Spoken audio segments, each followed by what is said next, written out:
एक बार एक आदमी ने अपने घर एक पेंटर को बुलाया। अपनी नाव दिखाकर कहा, भाई इसको पेंट कर दो।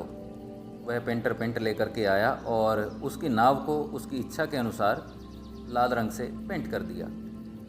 फिर पेंटर ने अपने पैसे लिए और चला गया।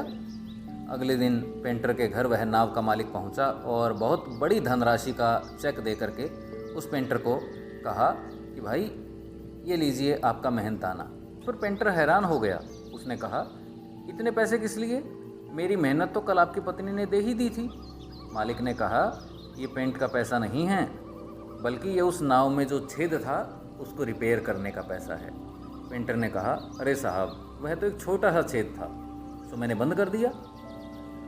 उस छोटे से छेद के लिए इतना पैसा? मुझे ठीक नहीं लग रहा। मालिक ने कहा, दोस्त तुम समझे नहीं मेरी बात।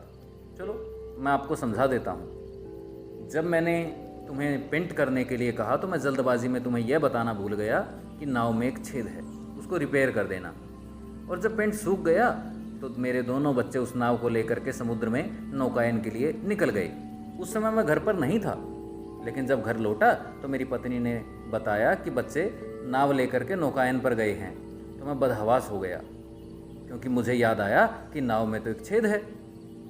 मैं गिरता पड़ता उस तरफ भागा जिधर मेरे प्यारे बच्चे गए थे, लेकिन थोड़ी दूर पर ही मुझे वो बच्चे खेलते दिखाई दिए और खेलते खेलते वो वापस सकुशल लौट रहे थे। अब मेरी खुशी और प्रसन्नता का आलम तुम समझ सकते हो। फिर मैंने छेद चेक किया तो मुझे पता चला कि तुमने बिना बताए उसको रिपेयर कर दिया। तो मेरे दोस्त, उस महान कार्य के लिए तुम्हें ये थोड़े से पैसे लेने पड़ेंगे। मेरी औकात नहीं कि उस कार्य के बदले तुम्हें उचित मानदेय दे पाऊँ। जीवन में भलाई का कार्य जब भी मौका लगे हमें कर देना चाहिए, भले ही वह काम छोटा ही हो, क्योंकि कभी कभी वह छोटा सा काम किसी के लिए बड़ा अमूल्य हो सकता है। आज का हमारा यह प्रेरक प्रसंग हमारे उन मित्रों के नाम जिन्होंने हमारी ज़िंदगी की नाव कभी ना कभी रिपेयर की है। धन्यवाद।